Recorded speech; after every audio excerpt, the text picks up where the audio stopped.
Najaf کا ایک عالم دین ممبر پر گیا، لوگوں نے پوچھا قبلہ امام زمانہ ظہور کیوں نہیں کرتے؟ اس نے چھٹے امام کی روایت پڑھی، امام جعفر صادق علیہ الصلاۃ والسلام، صلوات پڑھے مولا کی شان پر۔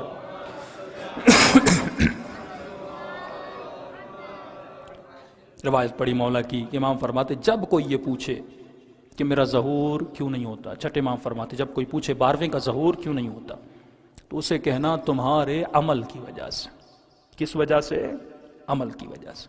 ظہور دو طرح کے ہیں، ایک ظہور عام ہے جنرل ظہور، ایک ظہور خاص ہے اسپیسیفک آپ کے لیے، یعنی اگر میں 40 دن 40 شب بدھ ایسا عمل کروں تو امام زمانہ کو دیکھ سکتا ہوں۔ یہ ظہور خاص ہے کہ امام خود کو میرے لیے ظاہر کرے۔ ایک تو ظہور جب ہوگا مومن دیکھے گا، منافق دیکھے گا، ہر کوئی دیکھے گا، لیکن امام کو اگر خصوصی طور پہ دیکھنا ہے تو کچھ ایسی ٹریننگز کرنی ہوں گی، اپنے وجود کو تیار کرنا ہوگا، پھر امام کی زیارت ہوتی ہے۔ تو شاید اس روایت اور حدیث میں یہ ہو کہ اگر کوئی امام کو نہیں دیکھ پا رہا، ایک تو جنرل ظہور ہوگا جو ہر کوئی دیکھے گا، لیکن اگر میں امام کو نہیں دیکھ پا رہا، 70 سال میری زندگی گزر گئی، ایک مرتبہ مجھے کسی معصوم کی زیارت نصیب نہیں ہوئی، کیوں؟ کیونکہ تمہارا عمل ایسا تھا۔ مولانا نے مجلس پڑھی اور لوگوں کو کہا، مسجد کا مؤذن اٹھ کے کھڑا ہو گیا، مولانا کیا کہہ رہے ہو؟ ہم بلائیں، ہم فیس دیں، ہم ایز اے ریزیڈنٹ عالم رکھیں، اور ہم پر یہ الزام کہ امام نہیں آ رہا ہے، کس کی وجہ سے؟ ہمارے عمل کی وجہ سے۔ کبھی آج کے بعد چھٹی، آج کے بعد نہیں آنا امام بارگاہ، ہمیں آپ کے پیچھے نماز نہیں پڑھنی اور بہت ہے۔ مولانا نے کہا ٹھیک ہے، سچی بات کہو تو آپ کو بری لگ گئی، چلے گئے۔ کہ رات کے 2 بجے ہوئے، رات کے اندھیرے میں مڈ نائٹ میں آیا اور دروازہ کھٹکھٹایا، مولانا دروازہ کھولیے۔ دروازہ کھولا، قدموں پہ گر گیا، سید معاف کرنا۔ کیا ہوا؟ مولانا آپ سچ کہہ رہے تھے، ہم اس لائق نہیں کہ امام اپنی زیارت کروائیں۔ کہ وہ کیوں؟ کہ رات کو جب گھر گیا، سو گیا، خواب کے عالم میں دیکھتا ہوں کہ ظہور ہوا ہے امام کا، جگہ جگہ جشن، امام کی آمد کی خوشیاں، لوگ امام سے ملنے جا رہے، میں بھی ملنے گیا۔ جیسے امام سے ملا، ہاتھوں کا بوسہ دیا، اور ہر شیعہ کی خواہش امام اس کے گھر آئیں اور مولا کے قدموں سے اس کے گھر میں برکت آئے۔ میں نے کہا مولا آپ کب میرے گھر آئیں گے؟ امام نے فرمایا جب وقت ملے گا ہم آئیں گے، انتظار ضرور کرنا۔ کہا ٹھیک ہے۔ میں گھر گیا، اب خواب کے عالم میں دیکھتا ہوں، میرے دروازے پر دستک ہوئی، جیسے میں نے دروازہ کھولا میں نے اپنے امام کو دیکھا، آقا کو دیکھا، بہت خوش ہوا، امام کو گھر کے اندر بلایا، جلدی سے مولا کے لیے چیئر اور کرسی لگا دی، امام کرسی پر بیٹھے، مولا پانی لاؤں، مولا کھانا لاؤں، جو آپ کہیں مولا آپ کے لیے لاؤں، آپ کا بہت شکریہ مولا آپ میرے گھر میں آئے، شرف یاب کیا۔ جو تعارفات ہوتے ہیں اس نے کہنا شروع کر دیے۔ امام اس کے چو طرف گھر کو دیکھتے رہے۔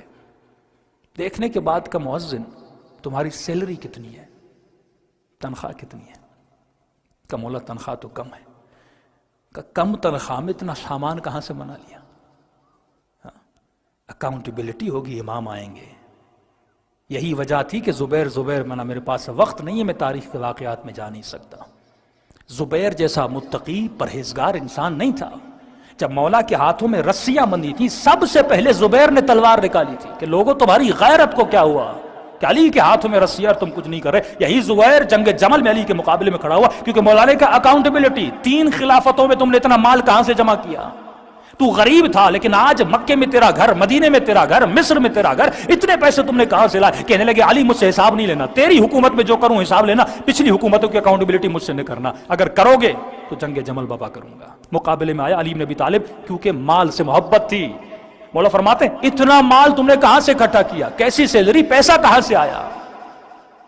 کہ ہم کہتے ہیں اگر salary $2000 who per month for example, اور دروازے پہ گاڑی $20,000 کی ہو، تو مولا تو پوچھیں گے نا $2,000 کی سیلری میں $20,000 کی گاڑی کہاں سے آئی؟ اکاؤنٹیبلٹی امام اسی طرح کریں گے۔ امام نے کہا اتنی سی سیلری میں اتنا مال تم نے کہاں سے اکٹھا کیا؟ تو اب امام سے کیا جھوٹ بولتا؟ کہ مولا آپ تو بہتر جانتے ہیں، جو آپ کہیں۔ امام نے کہا خیرات میں دے، سارا مال نکال گھر سے، ہمارے شیعوں کے گھر میں حرام کی کمائی نہیں ہونی چاہیے، کیونکہ اس گھر میں ملائک کا نازل ہونا بند ہو جاتا ہے۔ دیا۔ میں نے کہا مال کیا؟ مولا جان قربان۔ کہا تھوڑی دیر کے بعد میری بیوی، میری وائف گھر میں آئی۔ امام نے جیسے میری بیوی کو دیکھا کہ مؤذن اپنی بیوی کو طلاق دے۔ مولا 17 سال 17 ایئرز کا ساتھ ہے، میرے بچوں کی ماں ہے، کہ کیوں طلاق دوں؟ کس لیے طلاق دوں؟ کہ جب یہ تیری بیوی پیدا ہوئی تھی، اس کا گھر تیرے گھر کے ساتھ تھا، اس کی ماں کا دودھ خشک ہو چکا تھا، اس نے تمہاری ماں کا دودھ پیا تھا. کس کا دودھ پیا تھا؟ تمہاری ماں کا دودھ پیا تھا. لہٰذا یہ تمہاری کیا بنی؟ رضائی بہن.